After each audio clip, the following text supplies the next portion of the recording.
Video করে না মামা। আরে না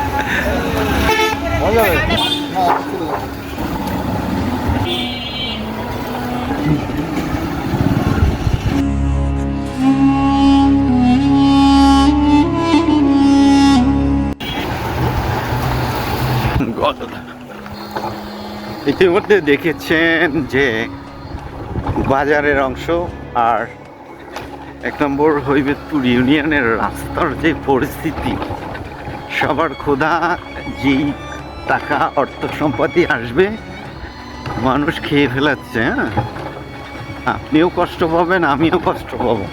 রাস্তার পরিবেশ পরিস্থিতি দেখুন। এটা হচ্ছে পাকা রাস্তা। আজ থেকে আরো 40 বছর আগে এটা কাঁচা রাস্তা ছিল, অনেকটাই শান্তি ছিল। আমরা যখন পায়ে হেঁটে অথবা সাইকেলে আসতাম। এখন আসতে গেলে অনেকটাই কষ্ট হয়। হ্যাঁ, মানুষ আধুনিক দুনিয়ায় বসবাস করছে, যার ক্ষমতা আছে সে অর্থ সম্পদ লুটে খাচ্ছে।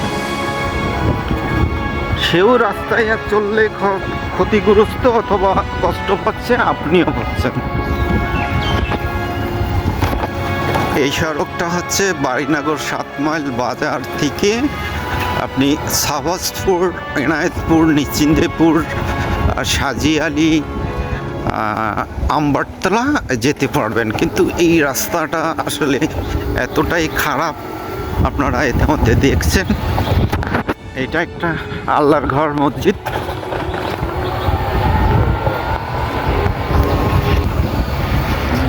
সামনে একটি বুড়ি গাং আছে। গাং কি নদী, এখন গাং বলে আঞ্চলিক ভাষায়।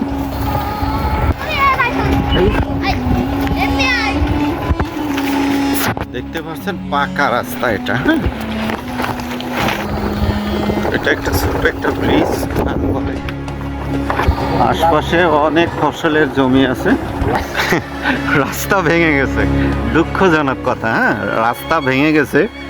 আসলে এদেশের মানুষের আর কি বলবো, এখানে শপিং ব্যাগের হুঁশিয়ারি সংকেত অথবা সতর্ক সংকেত দিয়েছে, কিন্তু যে কর্মকর্তা আছে তারা আসলে দেখতে করবে না। কষ্ট সেও পাচ্ছে, অন্য লোকও পাচ্ছে। এই হচ্ছে রাস্তার পরিস্থিতি।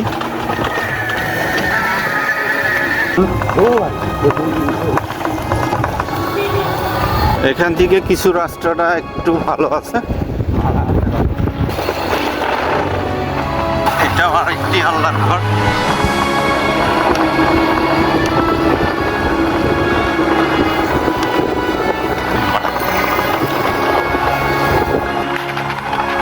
এটা সাবাসপুরের উত্তর পাড়।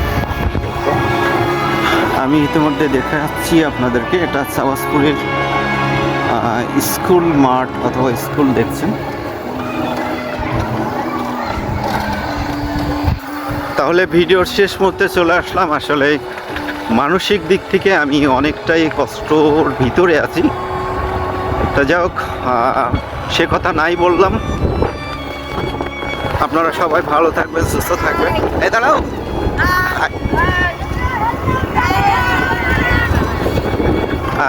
অনেক বাচ্চারা, স্কুলের বাচ্চারা ছিল ওখানে, হাই হই করছে। তা যাক, ভিডিওর সব কিছুই দেখালাম। আপনারা খারাপ দিক দেখবেন না, যেটা সত্য কথা সেটাই আমি